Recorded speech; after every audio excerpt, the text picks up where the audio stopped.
Students, myself Surender, your physics teacher, and you are watching Universal Education Point channel. Today's topic is Common Emitter Transistor Amplifier. इस lecture को discuss करने से पहले मैं यहाँ पर ये मान के चल रहा हूँ कि आपको एम्पलीफायर और कॉमन इमिटर ट्रांजिस्टर के कॉन्सेप्ट्स क्लियर हैं, जिस पर मैं सेपरेट वीडियो बना चुका हूं और मेरे चैनल के प्लेलिस्ट के अंदर वो अवेलेबल्स हैं। चलिए फिर भी बात करते हैं 2 मिनट बेसिक्स ऑफ ट्रांजिस्टर पर। कोई भी ट्रांजिस्टर, चाहे वो एनपीएन हो या पीएनपी हो, मैं किसी भी ट्रांजिस्टर की बात कर रहा हूं, वो तीन रीजन से और 2 जंक्शन से बना होता है। अब वो 3 रीजन कौन से होते हैं? 3 रीजन, फर्स्ट रीजन होता है इमीटर,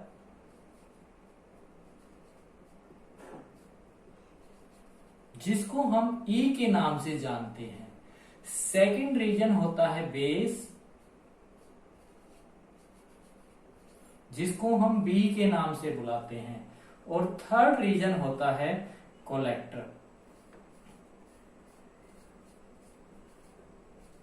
जिसको हम सी, कैपिटल सी से डिनोट करते हैं।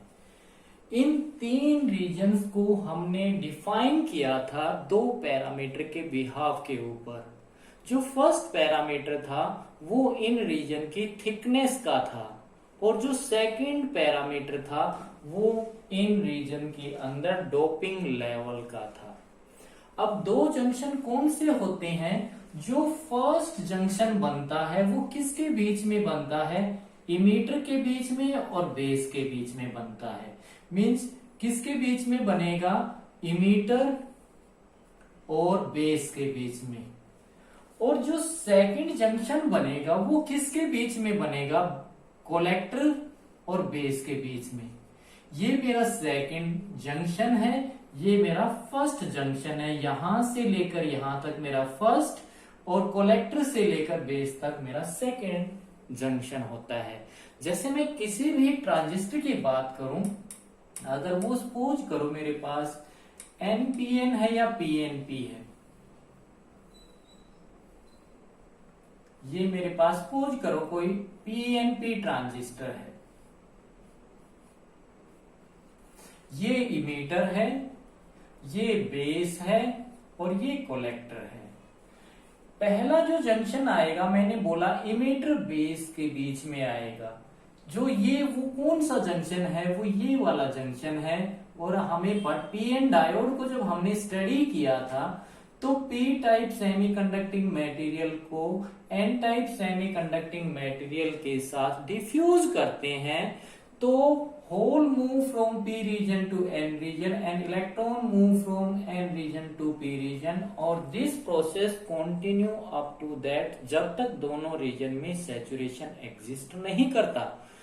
तो एक पोटेंशियल बैरियर एग्जिस्ट कर जाता है, और उस पोटेंशियल बैरियर को ही हम क्या कहते हैं? एक जंक्शन का नाम देते हैं।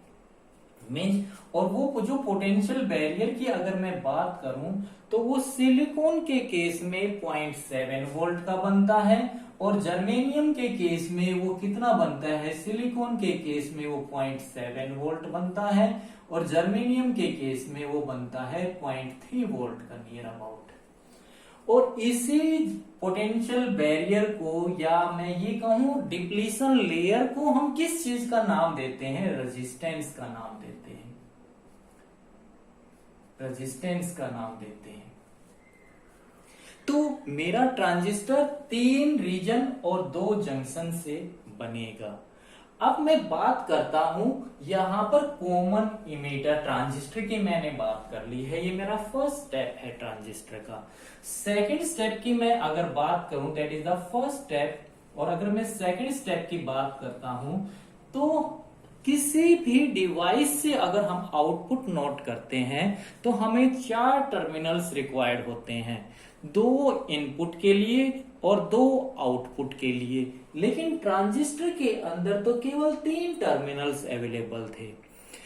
तो हमें क्या करना पड़ा, एक टर्मिनल को, या मैं ये कहूं एक रीजन को क्या करना पड़ा, कॉमन करना पड़ा।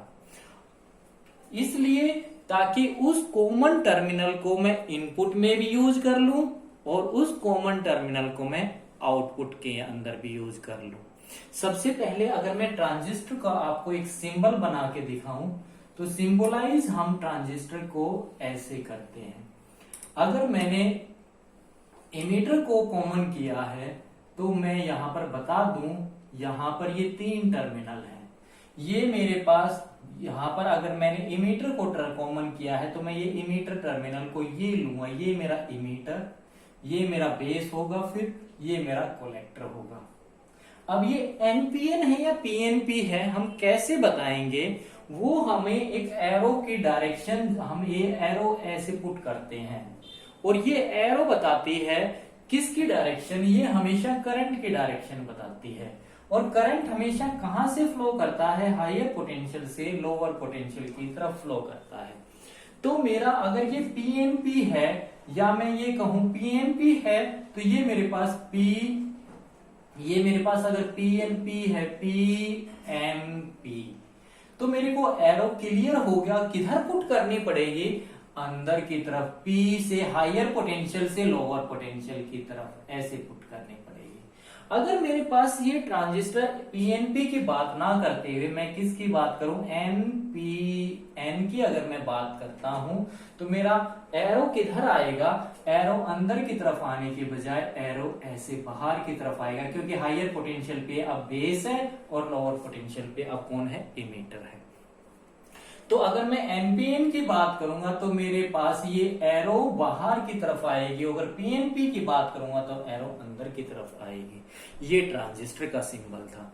अब ट्रांजिस्टर के अंदर केवल 3 टर्मिनल्स अवेलेबल हैं, बेस, इमीटर एंड कलेक्टर। तो हमें आउटपुट को नोट करने के लिए 4 टर्मिनल चाहिए, हमें पता है 2 इनपुट के लिए चाहिए और 2 आउटपुट के लिए चाहिए। लेकिन यहां पर 3 टर्मिनल होने की वजह से तो दिमाग लगाया साइंटिस्ट ने, क्या कहा कि आप इस ट्रांजिस्टर के एक टर्मिनल को कॉमन कर दो और उसको क्या कर दो, लोअर पोटेंशियल पे कर दो, यानी कि उसको ग्राउंडेड कर दो आप। तो क्या कहा, यहां पर अगर मैं इमीटर को कॉमन कर रहा हूं तो इस इमीटर को मैं क्या कर दूंगा, कॉमन कर दूंगा और इसको मैं इनपुट में भी यूज करूंगा, इसको मैं इनपुट में भी यूज कर लूंगा। तो इसका मतलब इस ट्रांजिस्टर का ये क्या हो गया, इनपुट पार्ट हो गया, इनपुट सर्किट हो गया ये कोई। इसको मैं आउटपुट में भी यूज अगर करूंगा तो ये मेरे पास क्या बन गया, यहां से ये मेरे पास इसका आउटपुट सर्किट बन गया, यहां से ये आउटपुट पार्ट बन गया। तो हमने क्या किया है, जिस भी टर्मिनल को मैं कॉमन करूंगा उस टर्मिनल को मैं क्या कर दूंगा, ग्राउंडेड कर दूंगा, लोअर पोटेंशियल पे रख दूंगा। तो मैंने इसको ये ग्राउंडेड कर दिया है ताकि इसका मैंने लोअर पोटेंशियल के ऊपर रखना है। तो हमें इमीटर को कॉमन क्यों करना पड़ा है, क्योंकि हमें आउटपुट नोट करने के लिए 4 टर्मिनल चाहिए, 2 टर्मिनल चाहिए हमें इनपुट के लिए और 2 टर्मिनल हमें चाहिए आउटपुट के लिए। तो हमने क्या किया, इसका ये पार्ट इमीटर को मैंने इनपुट में भी यूज किया, इमीटर को मैंने आउटपुट में भी यूज किया और इमीटर को मैंने क्या कर दिया, ग्राउंडेड कर दिया, लोअर पोटेंशियल के ऊपर मैंने रख दिया है। तो यहां से हमारे पास यानी कि इनपुट को, इमीटर को मैंने इनपुट में भी यूज कर लिया, इमीटर को मैंने आउटपुट में भी यूज कर लिया। तो ये इसका इनपुट सर्किट बन गया, ये इसका आउटपुट सर्किट बन गया, ट्रांजिस्टर का बन गया। तो इसको क्या नाम दे दिया गया, कॉमन इमीटर ट्रांजिस्टर नाम दे दिया गया। अभी हम एम्पलीफायर के ऊपर चलेंगे। तो सबसे पहले अब ये ट्रांजिस्टर वर्क करवाना है, थर्ड कंडीशंस पे आते हैं। थर्ड कंडीशंस के ऊपर मैं बात करता हूं, ये सेकंड कंडीशन थी, यानी कि जो मेरा फर्स्ट जंक्शन होगा इमीटर बेस जंक्शन, उसको मैं ट्रांजिस्टर का कौन सा पार्ट दूंगा, इनपुट सर्किट का पार्ट नाम दूंगा, और जो कोलेक्टर इमीटर होगा उसको मैं क्या नाम दूंगा, यहां पर आउटपुट सर्किट का नाम दूंगा।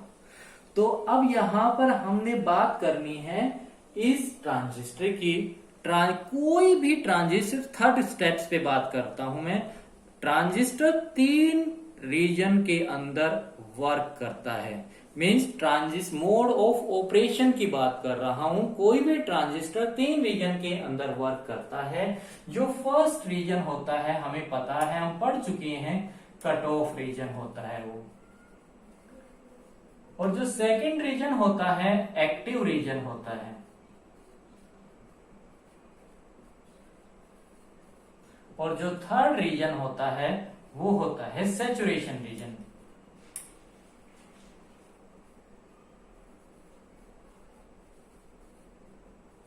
हमें अपने ट्रांजिस्टर को एक्टिव रीजन के अंदर वर्क करवाना है, ना तो कट ऑफ रीजन के अंदर वर्क करवाना, ना सैचुरेशन रीजन के अंदर वर्क करवाना है। तो हमें क्या करना पड़ा, इस ट्रांजिस्टर की बाइसिंग करनी पड़ी। और ट्रांजिस्टर की बाइसिंग हमें कैसे करनी पड़ी, जो इसका इनपुट सर्किट है उसको हमने फॉरवर्ड बायस बना दिया, वो मैं यहां पर बात कर रहा हूं। देखिए ये मेरा ट्रांजिस्टर है, अब मैं इस ट्रांजिस्टर को अगर वर्किंग करवाना चाहता हूं तो इस ट्रांजिस्टर को मेरे को एक्टिव रीजन के अंदर वर्क करवाना है। तो ये इसका इमीटर वाला ये वाला टर्मिनल मैंने कॉमन किया है, ग्राउंडेड कर रखा है, ये मेरे पास बेस है, और ये मैंने एनपीएन ट्रांजिस्टर लिया है। तो मैंने इसका जब सर्किट कनेक्ट करने की कोशिश की तो हमने इनपुट सर्किट को क्या किया है, फॉरवर्ड बायस किया है। और ये फॉरवर्ड बायस किससे करूंगा, किसी बैटरी की हेल्प से करूंगा, या पावर सप्लाई की हेल्प से करूंगा, या किसी बायस की हेल्प से करूंगा। और जो मैं किसको फॉरवर्ड बायस बना रहा हूं, बेस को मैं क्या दे रहा हूं, पी है, बेस को क्या दे रहा हूं, पॉजिटिव दे रहा हूं। तो बेस को, तो इस पावर सप्लाई को मैंने क्या नाम दे दिया है, VBB, बाइसिंग सप्लाई है। और बाइसिंग किसको कर रही है, ट्रांजिस्टर के बेस को फॉरवर्ड बना रही है, तो दैट इज कॉल्ड VBB। इस VBB की हेल्प से इस ट्रांजिस्टर के इनपुट सर्किट को मैंने क्या बना दिया है, फॉरवर्ड बायस बना दिया है, by connecting positive terminal to the base and negative terminal to the emitter. और ये अभी मैं इसको सिग्नल की बात नहीं कर रहा हूं, इस सिग्नल को मैं यहां से डिस्कनेक्ट कर देता हूं, क्योंकि मैंने सिर्फ अभी ट्रांजिस्टर की, एम्पलीफायर की बात नहीं कर रहा हूं, मैं ट्रांजिस्टर की बात कर रहा हूं। आउटपुट सर्किट को मैंने क्या किया है, ये जो आउटपुट सर्किट है इसको मेरे को क्या करना है, इस ट्रांजिस्टर का रिवर्स बायस बनाना है। और रिवर्स बायस में किसको बना रहा हूं, कलेक्टर को बना रहा हूं। तो बायसिंग कर रहा हूं, कलेक्टर को रिवर्स बायस बनाना है, तो एन है यहां पर। एन को रिवर्स बायस बनाने के लिए बैटरी का क्या देना पड़ेगा, पॉजिटिव टर्मिनल देना पड़ेगा, और यहां पर हाई देना पड़ेगा, क्योंकि ये रिवर्स बायस के अंदर करंट बहुत कम फ्लो करता है। फॉरवर्ड के अंदर तो थोड़ा सा सप्लाई देते ही करंट एकदम से सर्किट फ्लो करेगा, क्योंकि डायोड एकदम से कंडक्ट करता है। यहां पर नेगेटिव मैंने किसको कनेक्ट कर दिया है, एमीटर को लोअर पोटेंशियल के ऊपर मैंने रख दिया है।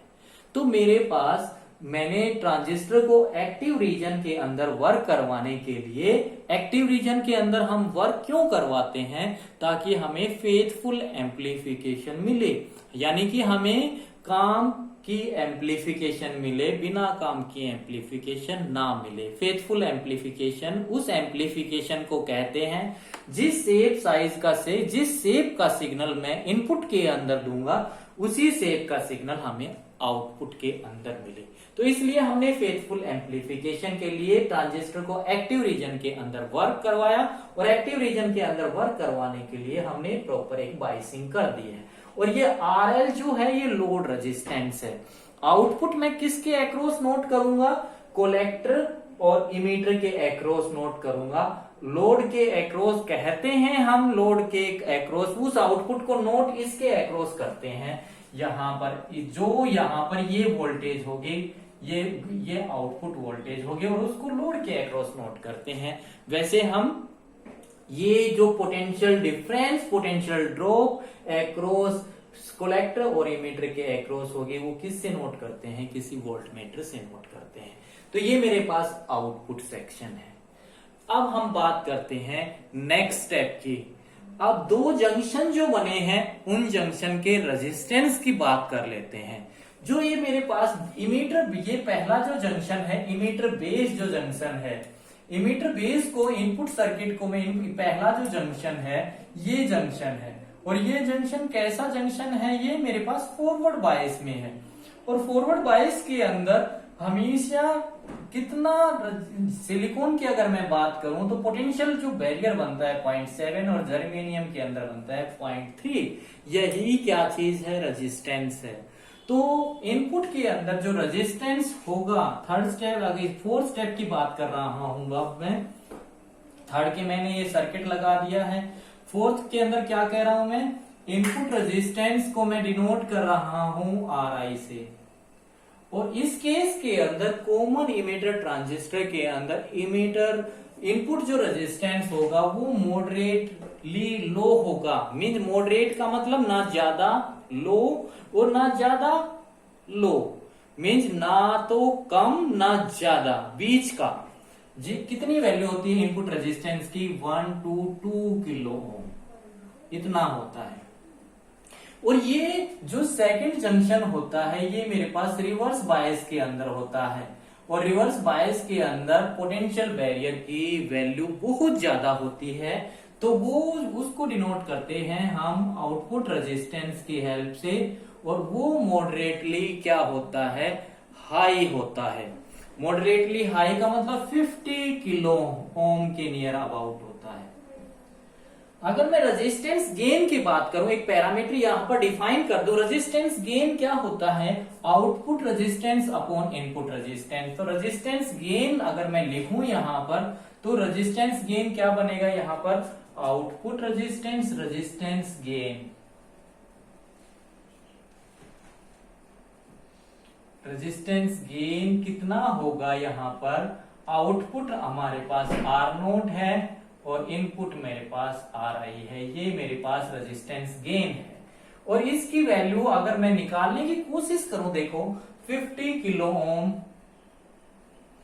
50 kilo ohm upon 2 kilo ohm, तो नियर अबाउट ये कितनी आएगी? 25 किलो ओम से किलो ओम कट जाएगा और ये वैल्यू बनती है हमारे पास 25।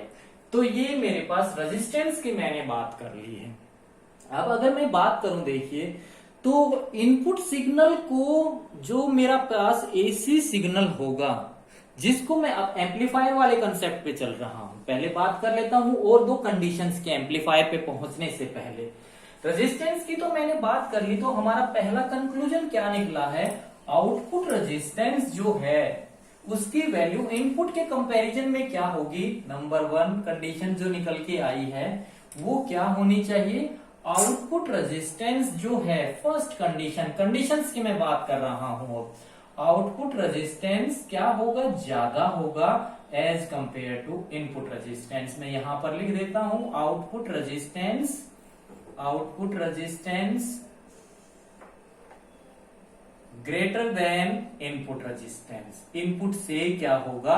ज्यादा होना चाहिए इस कंडीशन के अंदर। तो ये मेरे पास फर्स्ट कंडीशन बन चुकी है। अब अगर मैं इस सर्किट को देखता हूं तो देखिए मेरे पास ये इमीटर करंट आ रहा है। इमीटर करंट किधर आ रहा है? ऐसे आ रहा है, इस पॉइंट के ऊपर आ रहा है, क्योंकि मेरे को पता है करंट कैसे फ्लो करता है, पॉजिटिव से नेगेटिव की तरफ ऐसे फ्लो करता है। बेस करंट कैसे फ्लो कर रहा है? ऐसे फ्लो कर रहा है। तो बेस करंट ऐसे फ्लो करेगा, इमीटर करंट कैसे फ्लो करेगा? ऐसे फ्लो करेगा। और कलेक्टर करंट पॉजिटिव से नेगेटिव ऐसे फ्लो करेगा। तो यहां पर ये देखिए, ये जो इमीटर करंट आ रहा है दो पार्ट में ब्रेक हो रहा है, एक बेस करंट में, एक कलेक्टर करंट में। तो मैं इस इमीटर करंट को क्या लिख सकता हूं? Emitter current is equal to sum of both of the two current. तो यहां पर जो सेकंड कंडीशन बनेगी वो क्या बनेगी?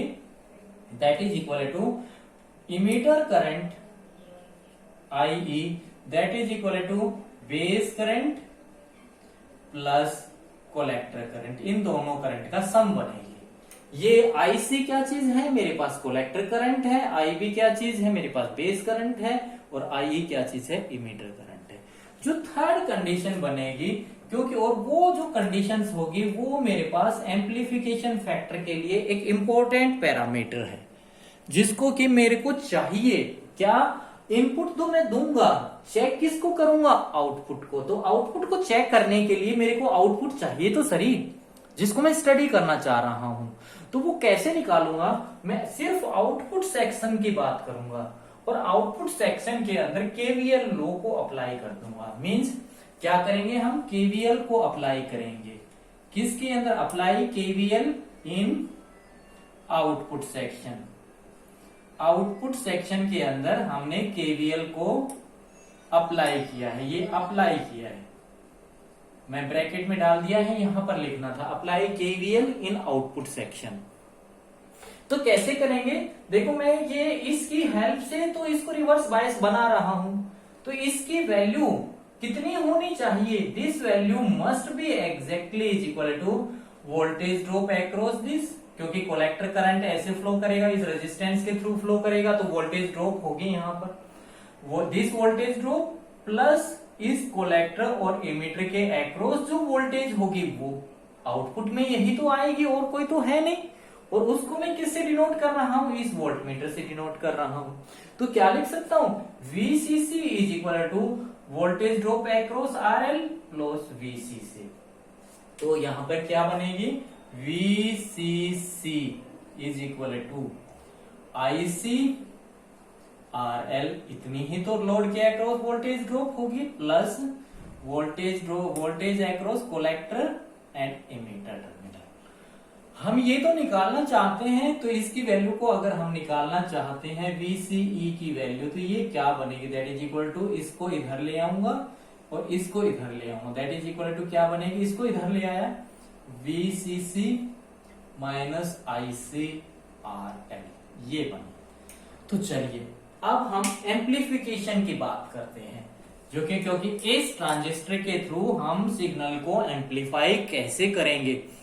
जिस भी सिग्नल को मैं एम्प्लीफाई करना चाहता हूं, और कौन से सिग्नल को एम्प्लीफाई करना चाहता हूं, AC इनपुट सिग्नल को मैं एम्प्लीफाई करना चाहता हूं, उस सिग्नल की वो सिग्नल कैसा है, स्मॉल इनपुट सिग्नल है, यानी कि उस सिग्नल का एम्पलीट्यूड मैग्नीट्यूड क्या है, कम है। मैं यहां पर मान के चल रहा हूं आपको समझाने के लिए, ये जो सिग्नल है, इस सिग्नल की मैं सिर्फ पॉजिटिव हाफ साइकिल की बात कर रहा हूं, और ये पॉजिटिव हाफ साइकिल का यहां पर ये मैक्सिमम क्या चीज है, डिस्टेंस है, और ये किसने कवर किया है, पार्टिकल ने। मैं एक्सपोज कर रहा हूं, ये मैक्सिमम वोल्टेज है, कितनी है, 10 वोल्ट है। इसका मतलब ये क्या चीज है, इस पॉजिटिव हाफ साइकिल की मैक्सिमम इनपुट वोल्टेज है, वो इसका साइकिल का क्या चीज है, एम्पलीट्यूड है। तो ये क्या चीज है, इनपुट मैक्सिमम। यहां पर सपोज करो कितनी है, सपोज करो यहां पर 8 वोल्ट है, यहां पर 8 वोल्ट है, यहां पर सपोज करो मैं कितनी वोल्ट बता रहा हूं, 6 वोल्ट है, यहां पर सपोज करो 4 वोल्ट है, 4 वोल्ट है, और यहां पर कितनी है, सपोज करो 2 वोल्ट है, और यहां पर कितनी है, 0 वोल्ट है, और यहां पर फिर कितनी हो गई, 8 वोल्ट हो गई, यहां पर 10 वोल्ट है, और यहां पर फिर कितनी हो गई, 6 हो गई, यहां पर फिर कितनी हो गई, 4 हो गई, ये फिर डिक्रीज करेगी, और यहां पर ये कितनी हो गई, 2 हो गई, यहां पर ये कितनी हो गई, 0 वोल्ट। तो ये इस हाफ साइकिल के क्या बन गए, कोरस्पॉन्डिंग पार्ट बन गए। इसका मतलब मैं हर कोरस्पॉन्डिंग पार्ट को स्टडी करना चाह रहा हूं। मैंने ये जो सिग्नल दिया है, स्मॉल इनपुट सिग्नल, किसकी हेल्प से दूंगा, इस ट्रांजिस्टर को अडेप्टर की हेल्प से दूंगा। मींस इसके इनपुट सर्किट, इस ट्रांजिस्टर के इनपुट सर्किट के अंदर मैं क्या करूंगा, फीड करूंगा। तो जब मैं फीड करूंगा तो सबसे पहले मैं क्या स्टडी कर रहा हूं, इसकी पॉजिटिव हाफ साइकिल। ये पॉजिटिव हाफ साइकिल है, और इस पॉजिटिव हाफ साइकिल के हर पार्ट को स्टडी कर रहा हूं। इसका मतलब corresponding to positive half, corresponding every corresponding part of the positive half cycle. क्या होगा उस पार्ट के ऊपर, देखो ये अब मैंने यहां से जो मैंने फॉरवर्ड बायस बनाया था उसको मैंने डॉट्स को हटा दिया और यहां पर इस सिग्नल को अप्लाई कर दिया। जैसे ही अप्लाई करूंगा, पहले तो इसको मैंने फॉरवर्ड बायस बना रखा है, बेस को पॉजिटिव दे रखा है, एंड को इमीटर को नेगेटिव दे रखा है फॉरवर्ड बायस बनाने के लिए। यानी कि यहां से मैंने इसकी सप्लाई सेट कर रखी है। सपोज करो मैंने यहां से इसको कुछ ना कुछ दे रखा है। सपोज करो यहां पर मैंने दे दिया इसको, यहां पर 12 वोल्ट दे दिया, सपोज करो, समझा रहा हूं मैं यहां पर। और यहां पर मैंने यहां पर इसको भी फिक्स कर देना है। सपोज करो इसको भी मैंने कुछ फिक्स कर दिया है, 20 दे रहा हूं। सपोज करो यहां पर भी इसको VCC को भी मैंने फिक्स कर दिया है। कितना फिक्स किया है? अब यहां पर देखो तो यहां पर ये जो है स्टार्टिंग में, अगर मैं यहां पर VCE की 0 कह रहा हूं, 0 वैल्यू आ रही है, तो उस कंडीशन पे ये वैल्यू अगर 0 है तो उस कंडीशन पे क्या होगा? इस 0 के ऊपर, इसी VCC voltage drop across signal के ऊपर, उसके कंडीशंस पे क्या होगा? VCC is equal to ICRL। मतलब ये सारी की सारी यहां पर ड्रॉप होगी और यहां पर होगा सिग्नल, ये कंडीशन होगी। अब मैं बात करता हूं, देखो मैंने इसको स्विच ऑन किया और सिग्नल को स्विच ऑन किया, फॉरवर्ड बायस बना दिया। फॉरवर्ड बायस बना दिया तो ये जो डीसी है, ये तो डीसी है, डीसी का पॉजिटिव, और ये एसी है। तो इस डीसी के अंदर 12 वोल्ट के अंदर क्या जाकर ऐड होगा? +2 वोल्ट। यही तो ऐड होगा 12 वोल्ट के अंदर। ये कितना हो गया? 14 वोल्ट हो गया। अब ये 14 वोल्ट होने की वजह से ये जो इनपुट सर्किट है इस ट्रांजिस्टर का, पहले मैंने इसको ना देने से पहले इस बायसिंग सप्लाई की हेल्प से इसको फॉरवर्ड बायस बना रखा था और कितनी वोल्टेज प्रोवाइड करके? 12 वोल्ट। अब मैंने इनपुट सिग्नल दे दिया और मैं इस इनपुट सिग्नल से हर कोरेस्पॉन्डिंग पार्ट को स्टडी करवाना चाह रहा हूं आपको। अगर मैं यहां पर जब ये सिग्नल जाएगा तो कितना जाएगा? 2 वोल्ट जाए, फिर 4, एकदम से पूरा नहीं चला जाएगा। पहले ये 2, पहले पॉजिटिव फिर नेगेटिव हाफ साइकिल, इसका 2 जाएगा। तो ये टोटल अब कितना हो गया? इस इनपुट सर्किट के ऊपर, बेस के ऊपर कितना पॉजिटिव अप्लाई हो रहा है? वो पॉजिटिव कितना होगा? 14 वोल्ट। इतना, इसका मतलब बढ़ गया, पॉजिटिव बढ़ गया। तो पॉजिटिव बढ़ गया तो ये जो ट्रांजिस्टर है बेस के ऊपर पॉजिटिव बढ़ने से ये क्या हो गया? मोर फॉरवर्ड बायस हो गया। पहले जो फॉरवर्ड बायस था उसके कंपैरिजन में ज्यादा फॉरवर्ड बायस हो गया। तो ज्यादा फॉरवर्ड बायस होने की वजह से जो ये इनपुट सर्किट है इस ट्रांजिस्टर का क्या करेगा? ज्यादा कंडक्ट करेगा, और ज्यादा कंडक्ट करने की वजह से कलेक्टर करंट क्या आएगा? ज्यादा आउटपुट के अंदर आएगा। आज ज्यादा आउटपुट आने की वजह से क्या होगा? यहां पर ये आईसी ज्यादा आएगा। आईसी ज्यादा आएगा तो ये वाला फैक्टर आईसी ज्यादा आएगा, ये फैक्टर ज्यादा आएगा, ये इंक्रीज करेगा। लेकिन वीसीसी तो क्या है? फिक्स है। वीसीसी तो मैंने फिक्स कर दिया क्योंकि बायसिंग सप्लाई है, बायसिंग कर रहा हूं, इसको रिवर्स बायस एक बार फिक्स कर दिया है, ये तो मेरे पास फिक्स है। लेकिन आईसी के वहां है मेरे पास इंक्रीज हुआ है, और बेस तो बहुत कम होता है बेस करंट। तो यहां पर देखो इसका ये बढ़ा, तो ये मान लो मैंने फिक्स किया, सपोज करो आपको समझा रहा हूं 12 वोल्ट एक फिक्स किया है, लेकिन 12 वोल्ट से अगर ये 12 वोल्ट है तो वो तो बहुत ज्यादा होगी। फिर भी मैं एग्जांपल देके समझा रहा हूं। अगर ये मैंने 12 वोल्ट वीसीसी को मैंने 12 वोल्ट फिक्स कर दिया सपोज करो, तो इस केस में ये वाला फैक्टर 12 वोल्ट से ज्यादा हो गया, -13 वोल्ट हो चुका है। आईसी पहले 12 वोल्ट था, लेकिन अब क्या हो गया? इस फैक्टर आईसी के बढ़ने से ये वाला फैक्टर क्या हो गया? बढ़ गया, और इसके बढ़ने से ये जो वैल्यू आई है वो क्या आई है? -1 वोल्ट आई। तो ये सिग्नल किधर चला? नीचे चला ऐसे। अब मैं क्या कह रहा हूं? अगर मैं इस पॉजिटिव हाफ साइकिल की 4 वोल्ट की बात करूं तो ये 4 वोल्ट इस 12 वोल्ट में जाकर ऐड होगी, यहां पर ऐड होगी, कितनी बनेगी? 18 वोल्ट बनेगी। ये वाला डायोड, ये वाला बेस क्या होगा? मोर पॉजिटिव होगा इसके कंपैरिजन में, क्योंकि ये 18 पॉजिटिव हो गया, पहले 12 पॉजिटिव था। इसका मतलब इस पार्ट के ऊपर क्या होगा, ये डायोड जो है पी एन, ये पी है ये एन है, पी मोर पॉजिटिव होगा एन मोर नेगेटिव होगा, P N diode more forward bias बनेगा, मोर कंडक्ट करेगा, मोर कंडक्ट करने की वजह से मोर कोलेक्टर करंट आएगा, मोर कोलेक्टर करंट आने की वजह से ये वाला फैक्टर बढ़ेगा, ये फैक्टर बढ़ेगा। ये अगर फिक्स है तो दूसरे को क्या होना पड़ेगा, कम होना पड़ेगा। ये बढ़ रहा है, ये फिक्स है, तो ये क्या हो रहा है, कम हो रहा है। तो इसके कंपैरिजन में ये और मोर नेगेटिव हो गया, और मोर नेगेटिव हो गया। यानी कि यहां पर ये तो फिक्स है, जो 13 आया था, अब ये इसके बढ़ने से अब सपोज करो ये क्या आ गया, 15 आ गया, तो ये क्या हो गया, -3 हो गया, और माइनस नेगेटिव हो गए। अब देखते हैं, अगर मैं 6 वोल्ट की बात करूं प्लस की, 6 के ऊपर क्या होगा, 6 ये 16 होगा यहां पर, सॉरी 12 प्लस 4 16 वोल्ट की बात कर रहा हूं मैं, 12 प्लस 4 16, मैं आपको 6 वोल्ट बता गया। अब मैं अगर 6 की बात करूं तो कितना हो जाएगा, रिजल्टेंट 18 कितना हो गया, 12 प्लस 6 18 12 के कंपैरिजन में मोर पॉजिटिव, इसका मतलब P के ऊपर मोर पॉजिटिव, P के ऊपर मोर पॉजिटिव होने से बेस मोर पॉजिटिव होने से P ये वाला input circuit of that transistor more forward बायस होने की वजह से आउटपुट हमें ज्यादा मिलेगी, आउटपुट करंट ज्यादा मिलने की वजह से ये फैक्टर बढ़ेगा, ये फिक्स है तो ये क्या होगा, कम होगा।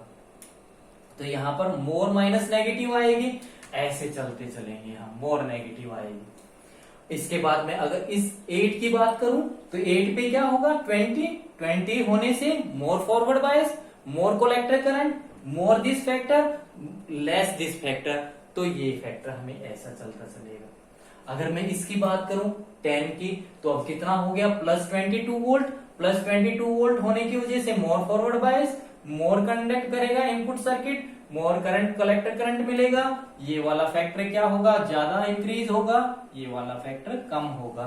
तो ये अब मैं आपको ऊपर लेके चलना चाह रहा हूं, यहां पर फिर 8 के ऊपर 8 होगा, तो इसके कंपैरिजन में, इस फैक्टर के, इस पीक के कंपैरिजन में क्या होगा, इसके कंपैरिजन में अब ये जो 22 था, ये जो रिजल्टेंट यहां पर 22 बना था, इसके कंपैरिजन में, अगर इसके कंपैरिजन में इस वाले फैक्टर को देखूं तो कितना हो गया, 20 वोल्ट हो गया, इसका मतलब ये घट गया। तो इसके कंपैरिजन में, इस सिचुएशंस के ऊपर ये वाला सर्किट क्या करेगा, कम कंडक्ट करेगा। तो इस सिचुएशन के कंपैरिजन में कोलेक्टर करंट हमें आउटपुट में यहां पर ज्यादा मिलेगा, यहां पर कम मिलेगा। यहां पर अगर कम मिलेगा तो ये वाला फैक्टर, ये जो फैक्टर है, इस वाले फैक्टर के कंपैरिजन में क्या होगा, कम होगा। तो ये बढ़ेगा, ये बढ़ेगा, तो हम फिर यहां पर आ गए। ऐसे इस प्रोसेस को मैं करता चला। 6 के ऊपर क्या होगा, ये 18 होगा, तो मोर इसके कंपैरिजन में या इसके कंपैरिजन में क्या होगा, 18 वोल्ट होगा। 18 वोल्ट इसके कंपैरिजन में क्या हुआ, कम पॉजिटिव हुआ, कम फॉरवर्ड बना, इसके कंपैरिजन में कम कोलेक्टर करंट मिला, कम कोलेक्टर के मिलने की वजह से क्या हुआ, ये वाला फैक्टर क्या हो गया, बढ़ गया। ऐसे बढ़ता चलेगा। और इस सिचुएशंस के ऊपर आकर क्या कंडीशन आ जाएगी, this voltage drop across this is equal to this, तो हमें फिर 0 मिल जाएगा आउटपुट। इसके बाद मैं, इसका मतलब हमने क्या कंक्लूजन निकाला इस पॉजिटिव हाफ साइकिल का, means corresponding to the positive half of AC input signal, हमें आउटपुट में क्या मिला, आउटपुट में तो पॉजिटिव हाफ के कोरस्पॉन्डिंग हमें क्या मिला, नेगेटिव आउटपुट हाफ साइकिल हमें मिली है।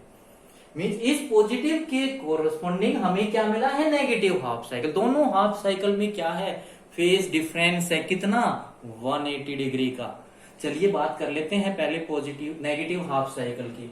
ऐसे ही नेगेटिव हाफ साइकिल की मैं बात करूं, अगर मैं अब नेगेटिव हाफ साइकिल की बात करूं तो मैं ये इसकी बात कर रहा हूं, ये नेगेटिव हाफ साइकिल की। यहां से नेगेटिव हाफ साइकिल की बात करो तो ये माइनस है। अब ये माइनस है, देखो ये माइनस सपोज करो 2 वोल्ट है, -2 वोल्ट है और -2 वोल्ट है और यहां पर ये -2 वोल्ट इसमें जाकर ऐड होगी तो कितनी बनेगी 10 वोल्ट। अब मैं माइनस नेगेटिव हाफ साइकिल की बात कर रहा हूं, नेगेटिव हाफ साइकिल में 2 वोल्ट के कॉरेस्पॉन्डिंग स्टडी कर रहा हूं, रिजल्टेंट वोल्टेज कितनी बनेगी 2 के कॉरेस्पॉन्डिंग 10 वोल्ट। इसका मतलब 10 वोल्ट अब क्या हो गई, पहले के कंपैरिजन में इसके कंपैरिजन में ये क्या हो गई, कम हो गई।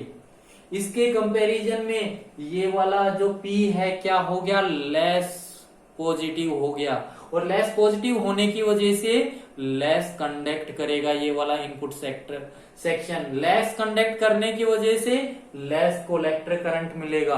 लेस कोलेक्टर करंट मिलने की वजह से ये वाला फैक्टर क्या होगा, अब इंक्रीज होने की बजाय क्या करेगा, कम होगा, डिक्रीज करेगा, ये लेस होगा। और इसके लेस होने की वजह से ये तो फिक्स है, इस फिक्स में से लेस घटेगा तो ये वाला फैक्टर क्या करेगा, बढ़ेगा। एक फैक्टर कम होगा तो दूसरा बढ़ेगा, गारंटेड बात है। तो ये वाला फैक्टर अब क्या होगा, यहां पर बढ़ जाएगा। ऐसे ही अगर मैं नेक्स्ट माइनस सपोज करो -4 वोल्ट की बात करूं तो यहां पर ये कितना हो गया, -4 के कॉरेस्पॉन्डिंग रिजल्टेंट कितनी इस पी के ऊपर एक्ट होगी, +8 वोल्ट ये एक्ट करेगी। ये इसके कंपैरिजन में क्या हो गया, और कम हो गया, और कम इसके ऊपर पी के ऊपर लगेगी तो ये वाला इनपुट सेक्शन क्या होगा, लेस कंडक्ट करेगा, लेस फॉरवर्ड बायस होगा, लेस की वजह से लेस कोलेक्टर करंट मिलेगा, लेस कोलेक्टर करंट की वजह से ये वाला फैक्टर को और कम होगा, और कम होने की वजह से और ज्यादा बढ़ जाएगा, ऐसे बढ़ता चलेगा। और फिर यहां पर अगर मैं बात करूं 10 के ऊपर, सपोज करो ये 10 वोल्ट के ऊपर, तो 10 वोल्ट के ऊपर जाकर रिजल्टेंट कितनी बचेगी, 2 वोल्ट बचेगी, +2 वोल्ट। और +2 वोल्ट के बचने की वजह से क्या होगा, ये इसके कंपैरिजन में 12 के कंपैरिजन में तो बहुत ही कम हो गया, और बहुत कम होने की वजह से ये बहुत कम कंडक्ट करेगा, बहुत कम कंडक्ट करने की वजह से बहुत कम कोलेक्टर करंट मिलेगा, बहुत कम कोलेक्टर की वजह से ये फैक्टर बहुत कम, तो ये वाला फैक्टर बहुत ज्यादा। तो हम यहां पर पहुंच गए। अब मैं फिर यहां पर एक स्टेप समझा दूं आपको, यहां पर आना चाह रहा हूं। अब यहां पर जाऊंगा तो फिर ये क्या होगा, 8 वोल्ट होगा। अब 8 वोल्ट होगा तो अब मैं यहां से 8 वोल्ट के ऊपर यहां पर फिर आ गया। अब यहां से 2 के कंपैरिजन में यहां पे अगर 8 है, ये -8 है, ये -8 है, सपोज करो -8 है, तो -8 + 12 कितना बचा, 4 वोल्ट बचा ना। तो 4 वोल्ट 2 के कंपैरिजन में +4 बचा, 2 के कंपैरिजन में अब ये क्या हो गया, मोर कंडक्ट कर गया, मोर फॉरवर्ड बन गया, मोर कोलेक्टर आएगा इसकी वजह, इसके कंपैरिजन में 4 के ऊपर मोर कोलेक्टर आएगा, मोर फैक्टर बढ़ना स्टार्ट कर देगा। अब ये फैक्टर बढ़ेगा तो ये फैक्टर क्या होना स्टार्ट कर देगा, कम होना स्टार्ट कर देगा, ये कम हो गया। अब यहां पर सपोज करूं मैं किसकी बात करूं, 6 वोल्ट की, 6 वोल्ट की बात करूंगा तो रिजल्टेंट कितना बचेगा, ये माइनस है, माइनस कितना हो गया, ये माइनस था, ये माइनस कितना बचा, -6 + 6। अब +6 इस 4 के कंपैरिजन में ये क्या होगा, मोर फॉरवर्ड बायस बनेगा, मोर कोलेक्टर, मोर कर ले, ये फैक्टर बढ़ेगा, ये फैक्टर बढ़ेगा तो ये कम होता आएगा, ये ऐसे कम होता आएगा। तो हमने क्या देखा है, इस corresponding to the negative half cycle, corresponding to the negative half cycle of that AC input signal हमें क्या मिल रहा है, आउटपुट के अंदर पॉजिटिव हाफ साइकिल हमें मिल रही है। तो अगर मैं कंप्लीट एसी इनपुट सिग्नल को अगर स्टडी करूं तो मेरे को आउटपुट के अंदर कैसा मिल रहा है, फेज डिफरेंस मिल रहा है दोनों वोल्टेज के बीच में, आउटपुट वोल्टेज सिग्नल के बीच में और इनपुट वोल्टेज सिग्नल के बीच में क्या कंक्लूजन निकला है, phase difference comes out to be 180। मुझे phase difference is to be exist common emitter transistor amplifier के अंदर, जो मैं सिग्नल दूंगा वो मेरे को रिवर्ट होके फेज पे 180 के फेज पे मिलेगा। अब और दूसरी एक कंडीशन की बात कर लेते हैं, इस एम्पलीफायर के अंदर इनपुट रेजिस्टेंस की वैल्यू क्या है, बहुत कम है आउटपुट के अकॉर्डिंग। तो मैं यहां पर अगर थोड़ा सा भी चेंज करूंगा तो आउटपुट के अंदर मेरे को बहुत ज्यादा मिलेगा। इसका मतलब मेरे को यहाँ पर कोलेक्टर जो आउटपुट करंट है, मैं कंडीशन आपको यहाँ पर लिखूं, कोलेक्टर जो करंट है, आउटपुट जो करंट है वो कौन सी आउटपुट करंट है, आउटपुट करंट है, आउटपुट करंट जो है वो क्या है, बहुत ज्यादा है, very very large as compare to the input current. और इनपुट करंट क्या है, बेस करंट है, बेस तो वैसे ही कम होता है, तो इनपुट करंट के कंपैरिजन में बहुत आउटपुट करंट ज्यादा होगा। तो अब मैं कुछ फैक्टर्स की स्टडी करना चाह रहा हूं कि इसको हम किस चीज को एम्पलीफाई करने के लिए यूटिलाइज करेंगे। तो जो मेरा पहला फैक्टर आता है वो आता है करंट गेन का। Number 1 current gain. अब मैं गेन क्यों बात कर रहा हूं, देखो गेन ये वाला सिग्नल इस सिग्नल से क्या हुआ है, एम्पलीफाई हुआ है। इसका मतलब इस सिग्नल की वैल्यू इस सिग्नल से ज्यादा है। अगर इसकी मान लो 10 इनपुट सिग्नल मेरे पास 10 वोल्ट का है, ये इनपुट सिग्नल है, और आउटपुट सिग्नल मेरे को मिला 50 वोल्ट का, तो इस 50 को ये आउटपुट सिग्नल है, ये इनपुट है, तो मैं इस 50 को क्या लिख सकता हूं, 5 into 10 volt, 5 into 10 input signal का। इसका मतलब मेरा जो आउटपुट सिग्नल है वो इनपुट सिग्नल का कितना टाइम हो गया, 5 टाइम हो गया। इसका मतलब हमारा जो आउटपुट सिग्नल है वो एम्पलीफाई हो गया, कितना टाइम एम्पलीफाई हो गया, 5 टाइम एम्पलीफाई हो गया। इसका मतलब हमारे आउटपुट सिग्नल ने ये 5 जो है, ये फैक्टर है, ये क्या है, इसको हमने क्या किया है, गेन किया है, तो हमने गेन नाम दे दिया। तो ये गेन क्या बना, ये आउटपुट, ये upon input, output upon input को मैं नीचे ले आऊंगा, तो हमारे पास करंट गेन क्या बन गया, ऐसे मैंने करंट गेन लिखा है, तो करंट गेन क्या बन जाएगा, आउटपुट करंट। आउटपुट करंट क्या चीज है, मैं लिख दूं आउटपुट करंट एक लिख देता हूं मैं, फिर बाकी सब में लगा दूंगा, output current upon input current. तो ये मेरे पास क्या चीज है, that is equal to, output current है कोलेक्टर करंट और इनपुट करंट क्या है, बेस करंट। तो इसको मैं करंट गेन को डिनोट करता हूं बीटा से, इस फैक्टर से।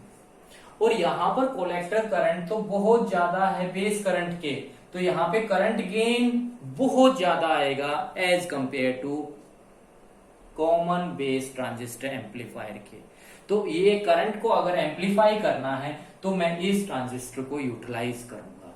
दूसरा आता है, दूसरा फैक्टर है वोल्टेज गेन। वोल्टेज गेन, अब output voltage, output voltage upon V input voltage. और ओम्स लॉ के अकॉर्डिंग क्या लिख सकता हूं, I R, output current I C, R क्या है, load resistance R L, input resistance क्या है मेरे पास आर, इनपुट करंट क्या है, base current into R I, और इस आर एल लोड रेजिस्टेंस को मैं क्या लिख सकता हूं, आउटपुट करंट। तो ये मेरे पास क्या बन गया, output current upon input current, जो मैंने अभी डिफाइन किया था, that is called the resistance gain. और ये collector current upon base current मेरे पास मैं निकाल चुका हूं, ये क्या चीज है मेरे पास, करंट गेन। तो ये मेरे पास क्या बन गया, beta time beta into R naught upon R input, capital से लिख लो या तो इसको, आर इनपुट। और ये क्या बन गया, बीटा इंटू रेजिस्टेंस गेन, और ये जो हमारे पास वोल्टेज गेन जब हमने इसके अंदर कैलकुलेट की, तो वो common emitter transistor amplifier, common base transistor amplifier के कंपैरिजन में इस केस में वोल्टेज गेन हमें काफी हाई मिली, लार्ज मिली। थर्ड हमारे पास है पावर गेन। पावर गेन क्या बन गया मेरे पास, output power upon input power. और पावर क्या होती है, आई स्क्वायर आर, हम जानते हैं। और दूसरा क्या होता है, वी इंटू आई। तो output power V naught I note,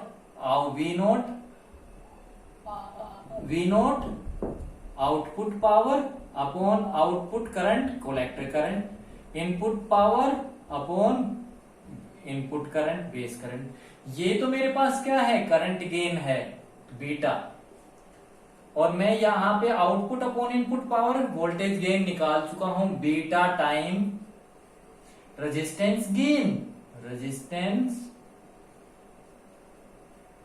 gain ये आएगा। तो यहां पर ये क्या बन गया मेरे पास, तो यहां से अगर मैं इस फैक्टर को हटा दूं तो ये मेरे पास क्या बना, that is equal to resistance gain, और ये क्या बन गया मेरे पास, beta square into resistance gain, और which is very large as compare to the common base transistor amplifier. तो ये कॉमन इमीटर ट्रांजिस्टर एम्पलीफायर एक बेस्ट एम्पलीफायर है।